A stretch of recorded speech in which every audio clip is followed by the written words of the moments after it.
And let me share screen.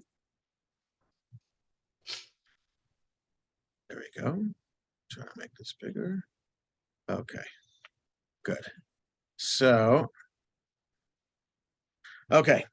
Baruch atah Adonai, Eloheinu melech haolam, shekishanu b'mitzvotav v'tzivanu la'asok b'divrei Torah. So, last time we ended right here with this story about Rabbi Hanina ben Tradion and his family, and the related to the persecution of the Romans, the persecution by the Romans of the Jewish community in the land of Israel, and the torture, the public torture and killing of rabbis that they did. So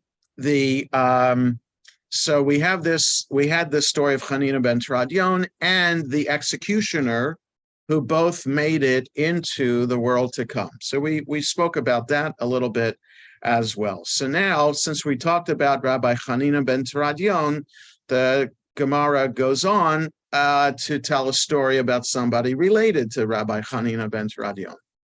The Gemara relates, Bruria, the wife of Rabbi Meir, was a daughter of Rabbi Hanina ben Tradion.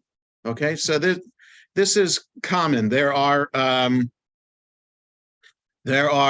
number of women who are daughters or sisters of rabbis who are married to other rabbis.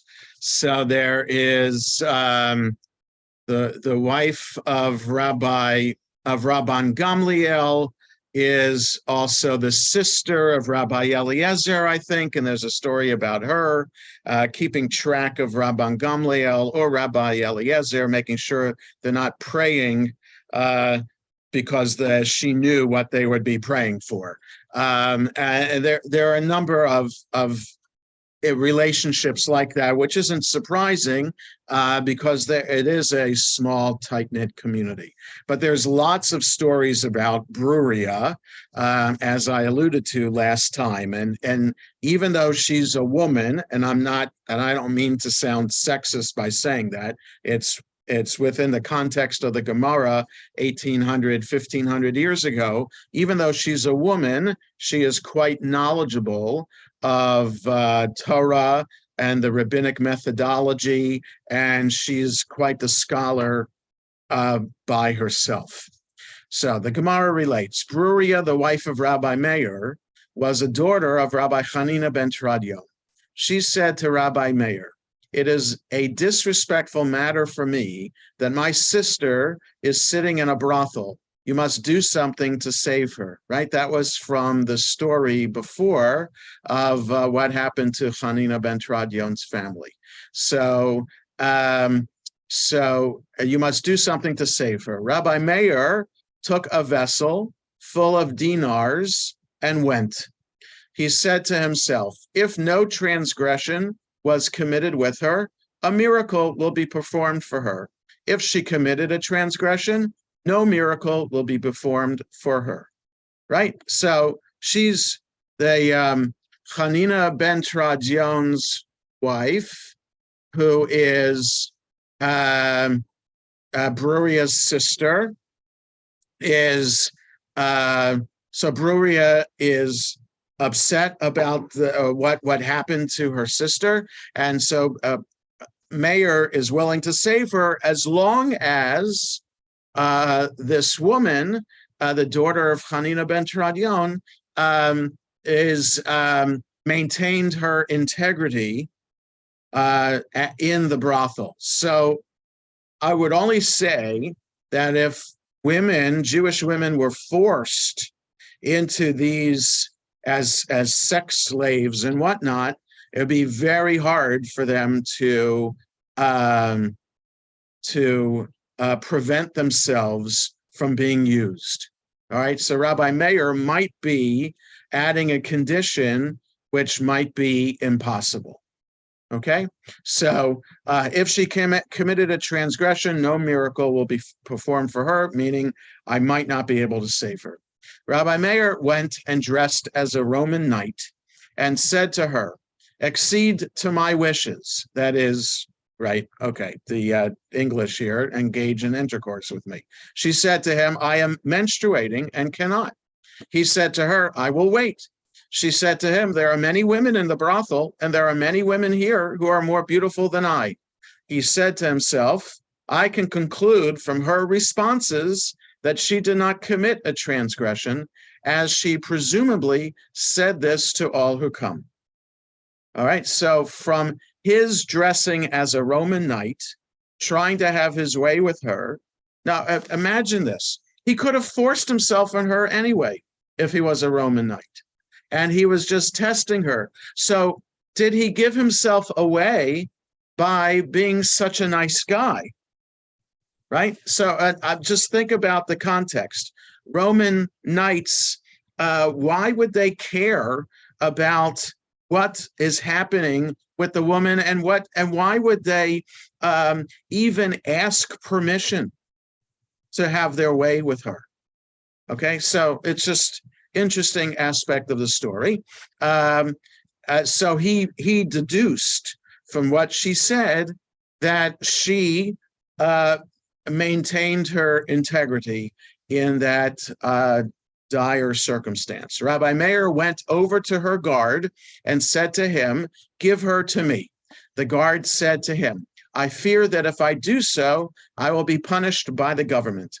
Rabbi Meir said to him, take this vessel full of dinars, give half to the government as a bribe, and half will be for you.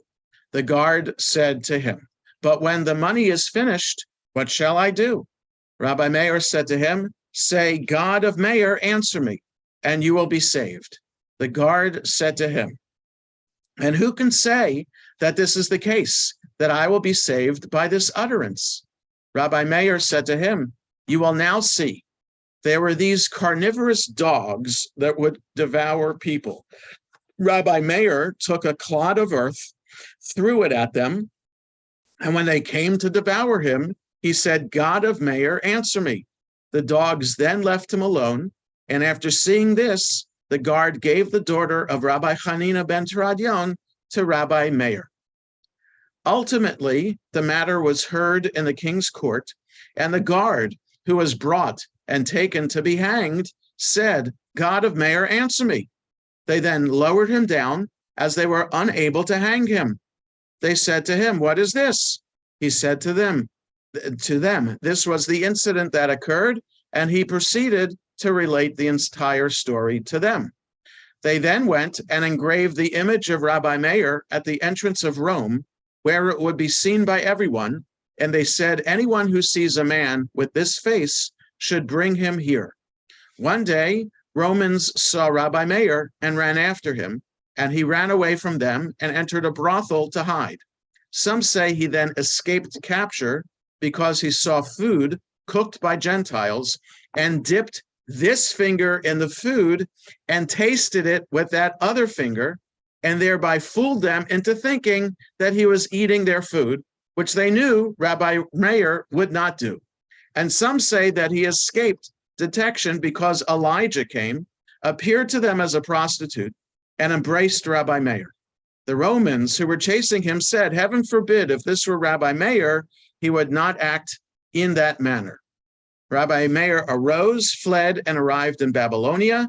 The Gemara notes there are those who say that he fled because of this incident, and there are those who say that he fled due to embarrassment from the incident involving his wife, Bruria. And that's the end of the story. This is, no, that's a different rabbi. This Rabbi Meir most likely is the source of all the anonymous teachings of the Mishnah. Mishnah, again, the oral traditions of the rabbis from 100 BCE to 200 CE that was edited by Rabbi Yehuda Hanassi into 6 volumes, about 6 volumes of Jewish law, the first compilation of interpretation of the Torah to derive Jewish law. So we think, scholars think, that Rabbi Yehuda Hanassi, who was a student of Rabbi Meir, that all the anonymous opinions in the Mishnah are part of the school of Rabbi Meir. So he's an important rabbi near the end of the rabbinic period, which was also Roman, and there are lots of stories about Rabbi Meir. Rabbi Meir is important. Rabbi Meir is an important rabbi. He's a bad guy. He's not a very good guy. But, so is he not a good guy from this story? So I think the story is trying to point out that God pays attention to Rabbi Meir and does miracles on his behalf. So that here he is, that he's telling the guard, take this pot of coins, these dinars, pay half of it for a bribe and take the other half for yourself. And when he runs out of money, what's he supposed to do? He's supposed to invoke the God of Meir. All right, so that already there are a number of elements of the story that make this not a believable story, not meant to be a historical event, but rather a commentary on what's going on in the time of the rabbis and using the story to teach certain lessons. All right, so one lesson is that the rabbis are such important figures that they can be like prophets from the Bible and invoke God's name and provide blessing and even miracles. Okay, because this is one example of many examples throughout the Gemara of Rabbi Meir saying, all you have to do, take this pot of coins, use it in this way, and when you run out, just invoke the God of Meir. And that happened. The guard was brought by the Roman authorities because he let a prisoner go.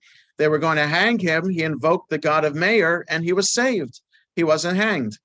Right? So they lowered him down. They were unable to hang him. Doesn't say why they were unable to hang him, but he invoked the God of Meir, and that's it. So now they're chasing Rabbi Meir. So they put his image, it's like the post office, right? The 10 most wanted, they put his image up at the entrance of Rome, where everybody's going, right? All roads lead to Rome. So everybody would see his picture. This is like...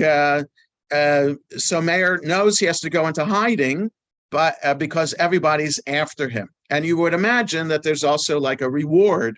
Anybody who finds Meir will get this reward. What crime did he commit there? Because he aided this guard in letting the prisoner go. Oh, okay. Yeah. Right.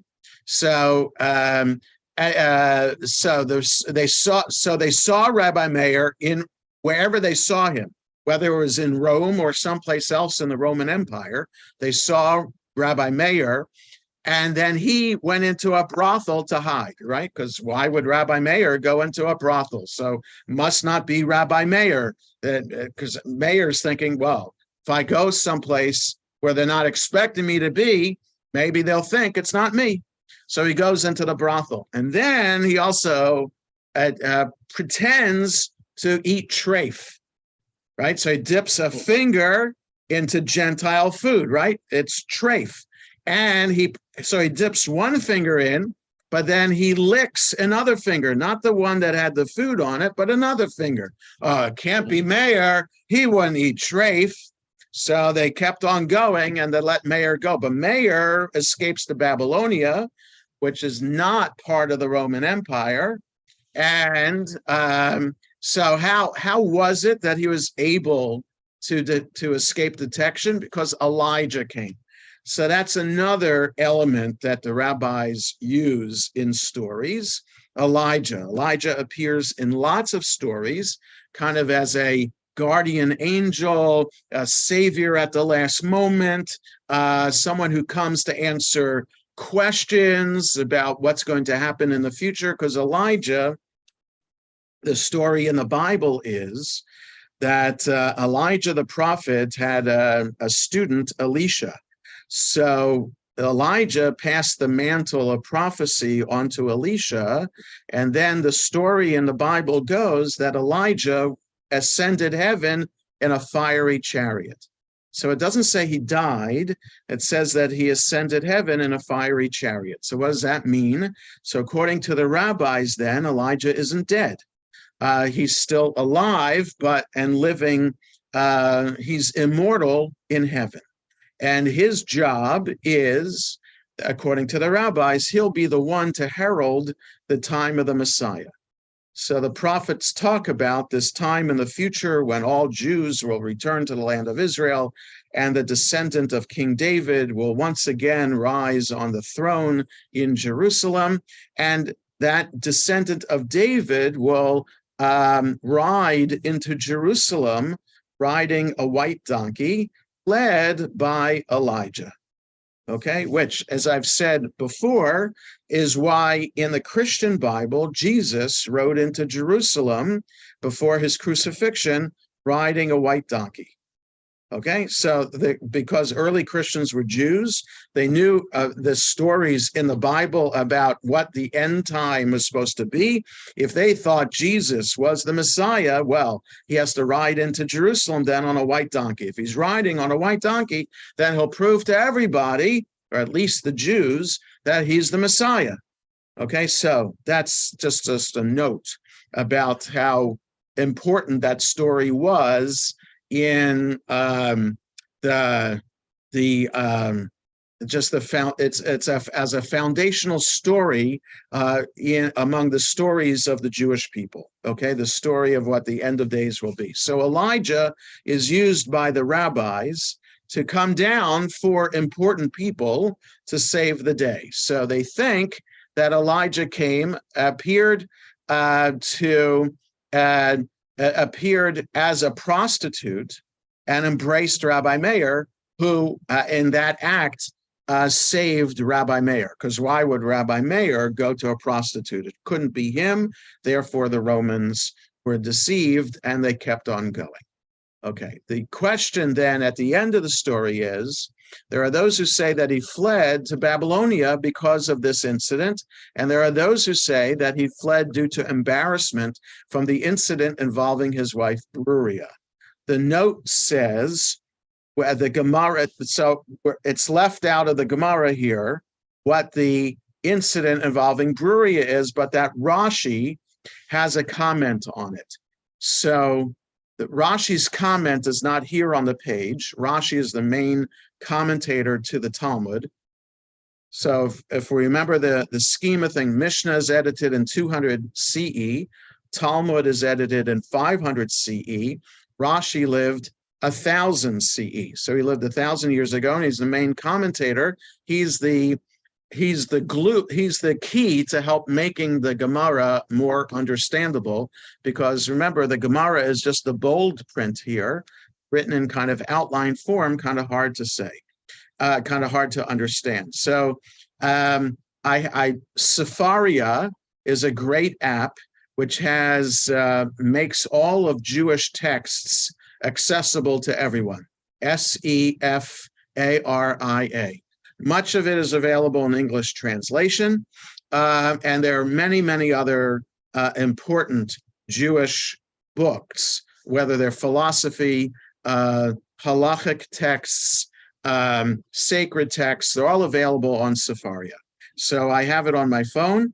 And so you go to this page, which is Avodah Zarah 18b. You go to this line, and some say because of the story of Bruriah, and you click on it, it offers then what the commentary is on that. And so here's Rashi on this. So I haven't read this yet. As one time she mocked that which the sages say. So he's referring to something in another tractate, Kiddushin, page 80b.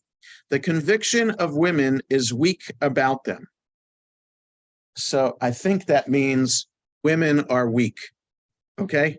And he said to himself, by your life, in the end, you will concede to their words. And so he commanded one of his students to test her with a matter of sin. And that student pleaded with her many days until she agreed. And when she found out, she strangled herself. And so Rabbi Meir ran away due to embarrassment. So it's interesting then.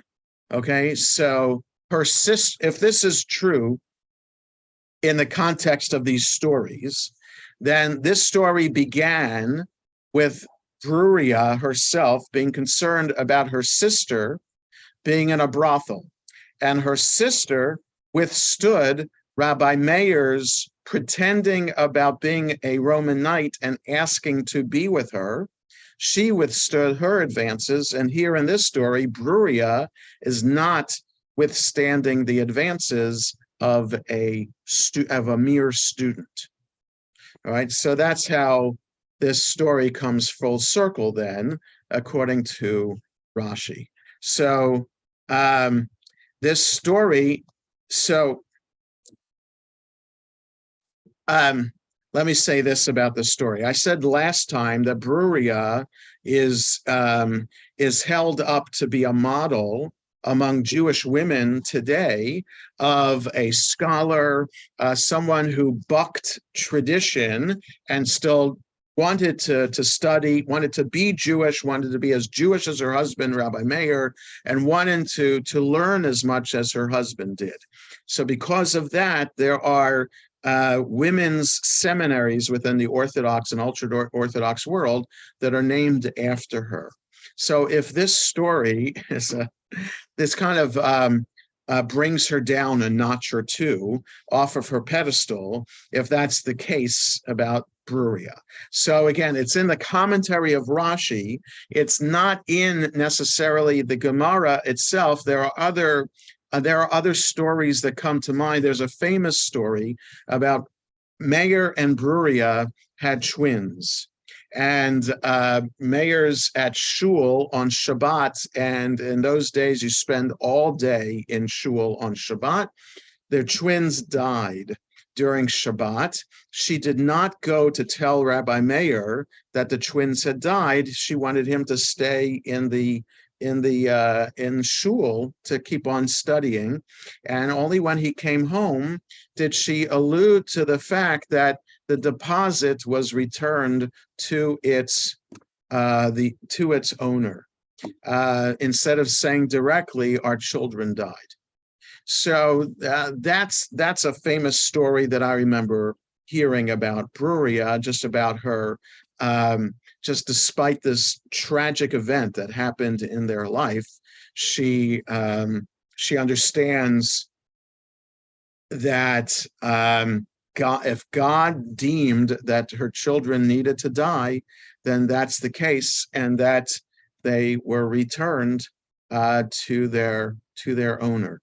So she's taken as a model of religiosity from that story. So again, this story here of the Roman Meir dressing up as a Roman knight, things we do to try to escape the Roman authorities, and the games people play, and then the effect those games might have on your loved ones and others. Okay. So any questions or comments about the story before we go on? Okay, so S means on to a different topic. The sages taught with regard to one who goes to stadiums where people are killed in contests with gladiators or beasts, or to a camp of besiegers where different forms of entertainment are provided for the besieging army, and he sees there the acts of the diviners and those who cast spells, or the acts of the clowns known as bukion, or mukion, or mulion, or lulion, or belurin, or salgurin. This is categorized as the seat of the scornful. We were told several pages back that you're not supposed to go to places within the Roman Empire where idolatry would happen, or where wanton killing takes place for entertainment purposes, right? So here's just another exploration of that same idea. So there's notes here on the side of the language here. So trying to explain bukion, possibly from the Greek form of the name buko, the name of the clown character in certain comic plays. Mukion, from the Latin macus, meaning buffoon. Mulion, some claim that this is related to the Latin mulio, meaning a mule. If so, mulion refers to a mule driver, a character that appears at times in various Roman comedies. Lulion, some believe that this originates in the Greek lalos, meaning chatterbox or prattler. Okay, blurine, this is a form of the Greek phleros, meaning nonsense. Okay, and salgurine, saglirine, it possibly originates from this Latin continuation of Saturnalia festival. Okay, so those are the sources there for the language here. Right, so the stadium is the seat of the scornful, and with regard to such places, the verse states, happy is the man that has not walked in the counsel of the wicked, nor stood in the way of sinners, nor sat in the seat of the scornful, but his delight is in the Torah of the Lord. You learn from here that these matters bring a person to dereliction of the study of Torah, since had he not sat in the seat of the scornful, he would delight in the study of Torah. So the one reason for not going to stadiums, it's taking time away from study of Torah. You're wasting your time in silly nonsense, and instead we should be studying Torah. And the Gemara raises a contradiction from another Braita, another source that they're from the time of the Mishnah. One is permitted to go to stadiums because he can scream and save the life of a Jew who would otherwise be killed there. And it's permitted to go to a camp of besiegers because at times one can provide for the public welfare by petitioning the besiegers and saving the residents of the town, provided that he's not counted as one of them. But if he is counted as one of them, it is prohibited. So in other words, one source says you're not supposed to go to stadiums. Another source says you can because, and in fact, you must, because you could try to save the life of a Jew by going there. And you can go to the camp of besiegers because you could try to save the town that is under siege. So this contradiction then, what is it? Are you not supposed to go to stadiums, or are you supposed to go? This is difficult as there is a contradiction between the statement about attending stadiums in the first Baraita and the statement about attending stadiums in the second Baraita, and is similarly difficult as there is a contradiction between the statement about a camp of besiegers in the first Baraita and the statement about a camp of besiegers in the second Baraita, right? First says don't go. Second one says, do go. So how do we solve it? Just a second here. There we go. The Gemara continues, granted, the apparent contradiction between one statement about a camp of besiegers and the other statement about a camp of besiegers is not difficult. As here, the first Baraita is referring to a case where he is counted as one of them. And there, the second Baraita is referring to a case where he's not counted as one of them. Right. So in other words, he does counted as one of them mean that he considers himself a Roman, and then if you're considering yourself part as a Roman, then you're not allowed to do these things. But if you're not, if you're maintaining your separate identity as a Jew, then you are allowed to go. So is this a commentary about how to behave as a minority in the majority Roman Empire? Are you supposed to act like a Roman or not act like a Roman? But with regard to the contradiction between the ruling about attending stadiums in the first Baraita and the ruling about attending stadiums in the second Baraita, it is difficult. The Gemara answers, this issue is a dispute between Tanaim. That's the term for rabbis of the Mishnah. As it's taught in a Baraita, one may not go to stadiums because they are considered the seat of the scornful. And Rabbi Natan permits attending stadiums due to two reasons. One is because he can scream and save the life of someone who would otherwise be killed. And the other one is because even if he can't save the man's life, he can provide testimony that a woman's husband died, which will enable her to marry again. So, in other words, whether you're acting like a Roman or not, the Rabbi Natan says it's okay to go to the stadium no matter what, even though it could be the seed of the scornful. Don't worry, you're supposed to still go to try to save a Jew's life. And even if you can't save his life, then you can be a witness then in a Jewish court. If this woman who was married to the guy in the stadium who was killed, she would be, unless nobody comes to testify that her husband is dead, she's stuck as what's called an anchored woman, because she won't be allowed to get married again because perhaps her husband's alive. There's no testimony to say that her husband has died. So this guy can go, Jews can go to the stadium to be a credible witness for women, so to give comfort that they can move on with their lives, to know that their husband has died.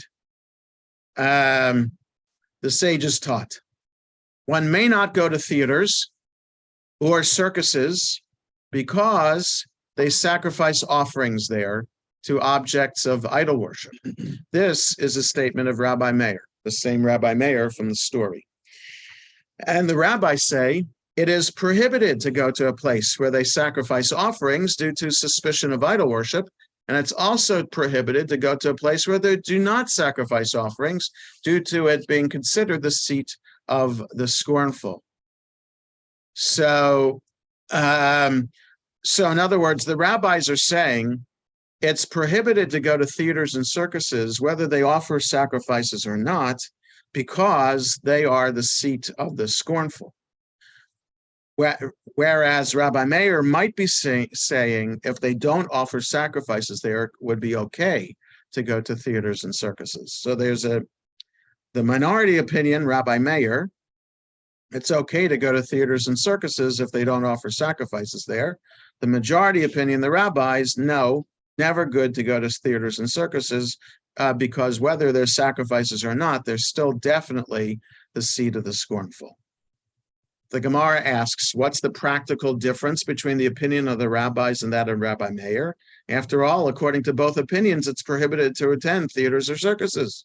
Rabbi Chanina of Sura said the difference between them arises in the case of one who engaged in business there.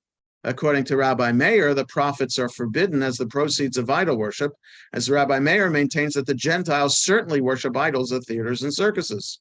Conversely, according to the rabbis, the profits are forbidden only if it's established that they worshipped idols there. So what if you're like a vendor selling merchandise at the theater and the circus, right? You're selling the, Phantom of the Opera t-shirts or something, right?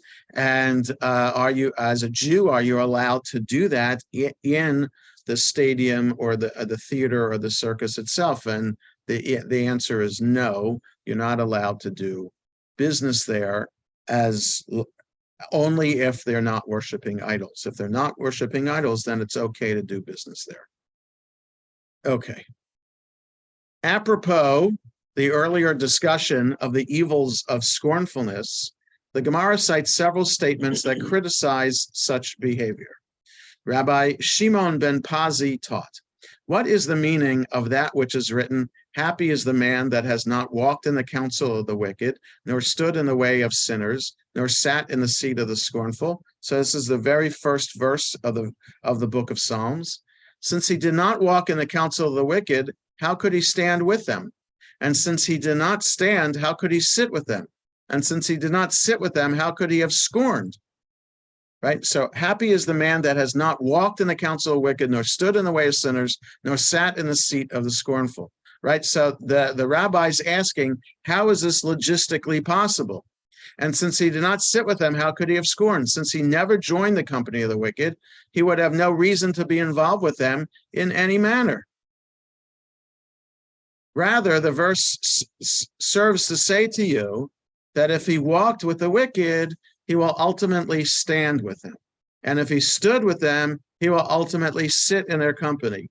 And if he sat, he will ultimately scorn along with them.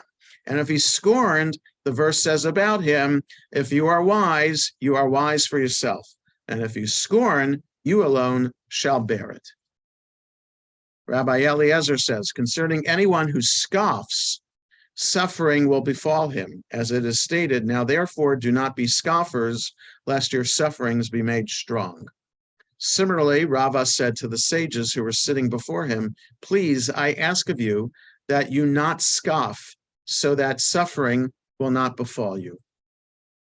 Rav Katina says, concerning anyone who scoffs, his sustenance is lessened. As it is stated, he stretches out his hand with scorners, meaning that God withdraws his providence from scoffers and does not provide for them. Rabbi Shimon ben Lakish says, anyone who scoffs falls into Gehenna, the rabbinic view of hell. As it is stated, a proud and haughty man, scorner is his name, he acts in arrogant wrath. And wrath means nothing other than Gehenna, as is stated with regard to the day of judgment. That day is a day of wrath. Rabbi Oshaya says, based on the same verse, anyone who is haughty falls into Gehenna. As it's stated, a proud and haughty man, scorner is his name, he acts in arrogant wrath. And wrath means nothing other than Gehenna, as it's stated, that day is a day of wrath. Rabbi Chanilai, Bar Chanilai says, anyone who scoffs causes extermination to be wrought upon the world. As it's stated, now therefore do not be scoffers, lest your sufferings be made strong. For an extermination wholly determined have I heard from the Lord, the God of hosts, upon the whole land. Michael has a question. All right, so definitionally, what are we talking about? Scoffing and scorning. What are they? I think you're scoffing at Jewish tradition, right? Or God, right? Yes, that's right. That's what it seems from the context of these verses. You're scoffing God and therefore the covenant and everything about being a Jew. Rabbi Eliezer says scoffing is a severe sin, as at first one is punished with suffering, and ultimately one is punished with extermination. Rabbi Shimon ben Pazi taught, happy is the man that has not walked in the counsel of the wicked.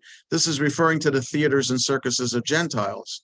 Nor stood in the way of sinners. This is referring to one who has not stood as an observer at bestial contests. Nor sat in the seat of the scornful. This is referring to one who has not sat in the bad company of people who engage in scoffing and jeering.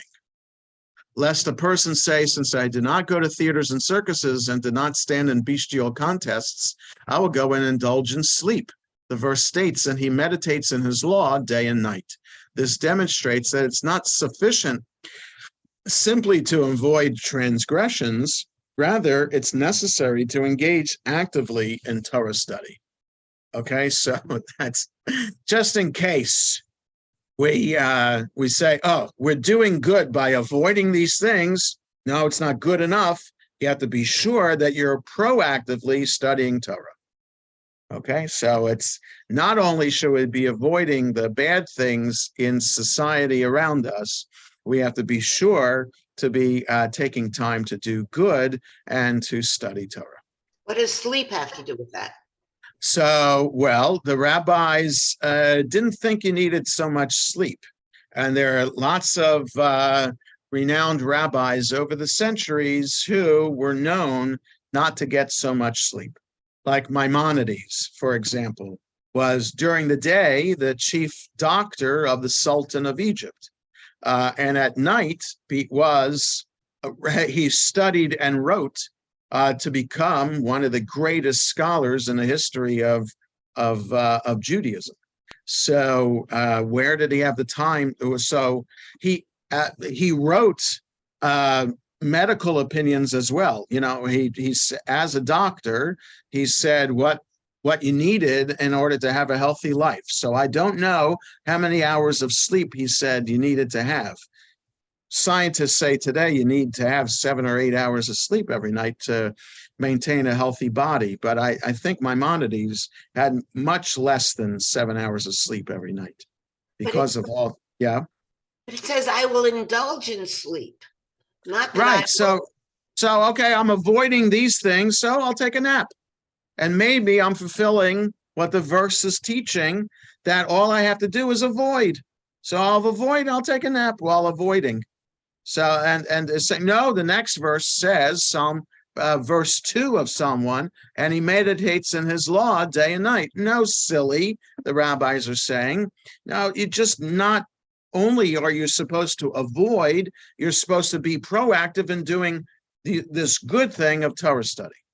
Don't just laze around the house avoiding, spend time doing good. Okay? The Gemara relates an alternative homiletic interpretation of the verse discussed above.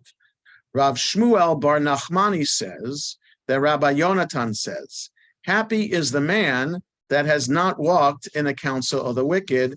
This is referring to our forefather Abraham, who did not walk in the counsel of the members of the generation of the dispersion, who were wicked, as it is stated that they said to each other, come, let us build us a city and a tower with its top in heaven, a project with a wicked aim. So let's step back a second. So Psalm 1, verse 1 says, happy is the man that has not walked in the counsel of the wicked. The rabbis often will take verses from Psalms like this that talk about, that say something like happy is the man, and they try to apply it to a particular man in the Bible. Okay, so it's not just a general statement that Psalms is saying about any person, but rather this particular rabbi is saying, no, this verse in Psalms is referring specifically to Abraham. And what is it referring to? How did he not walk in the counsel of the wicked? Well, we know the story of the Tower of Babel, and that was in chapter 11 of Genesis. We're introduced to Abraham in chapter 12. So perhaps then he was alive during the construction of the tower. And because, here's another thing, we're introduced to Abraham really at age 75. That's when God first spoke to Abraham to get out of his homeland and go to the land of Israel. So he's 75 years old. The rabbis try to answer in their stories, what happened in Abraham's life for the first 75 years? So here's one story. He avoided the wicked of the building of the Tower of Babel. Okay, nor stood in the way of sinners. This too is referring to Abraham, who did not join in the stand of the residents of Sodom, who were sinners, as it is stated. Now the men of Sodom were wicked and sinners against the Lord exceedingly. Nor sat in the seat of the scornful. This means that Abraham did not sit in the seat of the Philistines, because they were scorners who engaged in jest and buffoonery, as it's stated with regard to the Philistines in a later period. And it came to pass, when their hearts were merry, that they said, call for Samson that he may make us sport. The Gemara cites us, and so all these elements of the verse refer to things that could have happened in Abraham's life.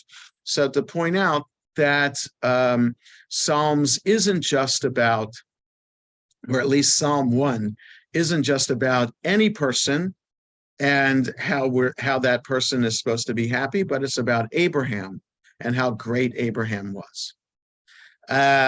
So the Gemara cites an interpretation of a similar verse. Happy is the man that fears the Lord, that delights greatly in his mitzvot, from Psalm 112. The Gemara asks, is that to say happy is the man, but not happy is the woman? Why is it necessary for the verse to emphasize that it's speaking of a man? Rav Amram says, the verse applies to both men and women, and is teaching happy is one who repents when he is still a man, that is, before he becomes elderly and his strength dwindles. Rabbi Yoshua ben Levi says happy is one who triumphs over his evil inclination like a man, that is, with strength and vigor. The verse continues, he delights greatly in his mitzvot. Rabbi Elazar says the person delights in his mitzvot themselves and not in the reward for performing his mitzvot. And this is the same as we learned in a Mishnah. Antigonus of Socho would say, do not be like the servants who serve the master on the condition of receiving a reward. Rather be like the servants who serve the master, not on the condition that they receive a reward. Okay.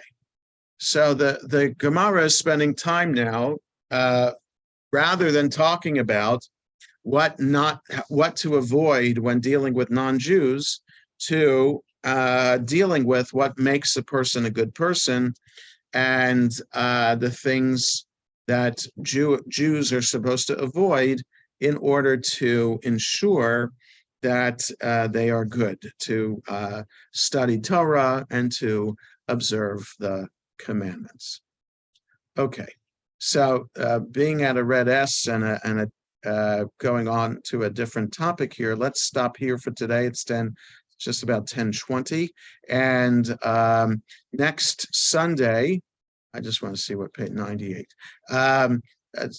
Next Sunday, I will not be here. I have a conference to go to in DC. So we'll meet again 2 weeks from today. All right, I'll send out the recording of this and with the email that I'll send out. And hope everybody has a good rest of the day. Take care, everyone. And if you need to take a nap because of the time change, think about that. Maybe you should be studying Torah instead. All right, take care, everybody. One quick question. Yes. You mentioned that doing commerce with people that worship idols. I know Yes. that was the topic that we talked about in the hallway. Yes, Yeah, the Jews can't do, you can't do, it depends. and so how is that interpreted in today's? Right, so there's no idols. There are no idol worshipers around today. Well, So I mean, you don't know. I mean, well, I mean, rabbis, you're the got a rabbis, business and yes, but rabbis understood that Christianity is not idolatry and Islam is not idolatry, and those are most of the people that we're going to see so if you have today. a store, you don't have to ask people. Yeah, yeah, because the stuff that they're worried about is really real idol worship. Like they had a statue, and that and there were festivals where they're worshiping It's these not really an issue statues. today for commerce. It is not, but some ultra Orthodox apply this to all non-Jews, whether they're So they won't even sell, if they will not sell. they're most in ultra Orthodox communities. The ideal is for a business to be run by a Jew for Jews only, And Yeah. you only buy from. and you only buy from a Jew. Interesting. Yeah, there are some ultra Orthodox, like there used to be this throwaway newspaper that was available in the kosher stores, Who, What, Where, When, something like that. And it came out of Baltimore, and it advertised insurance agents who were Shomer Shabbos, gutter cleaners who were Shomer Shabbos, car mechanics, car dealers. Yeah. It isn't exclusive to Jews, because there was something that the Christian Yellow Pages Oh, come out. there's that too. Yes. Right. Right. You want No, to, it's not, right? yes. But you talked about it, it's not exclusive that you can't do business with non-Jews, because of course, who are you going to buy your computer from? Right. Well, of course. Well, Michael Dell. Right. But there are some in He Israel. used to go to the who shul. say- I lived in Austin. He Yes. shul that I Yeah, it's the he would- Dell campus. Right, he would go and I'd see him sitting there with his wife. Right. Yeah. And All the right. place is named after him. Have a good day, everybody. All right. But we also Yeah. had the Chinese restaurant that had a Buddha. Buddha. Oh, right, the vegetarian Chinese, There. right, would have that. So that some would question whether it's okay to go in that restaurant or not. Yes, that's right. All right, have a good day.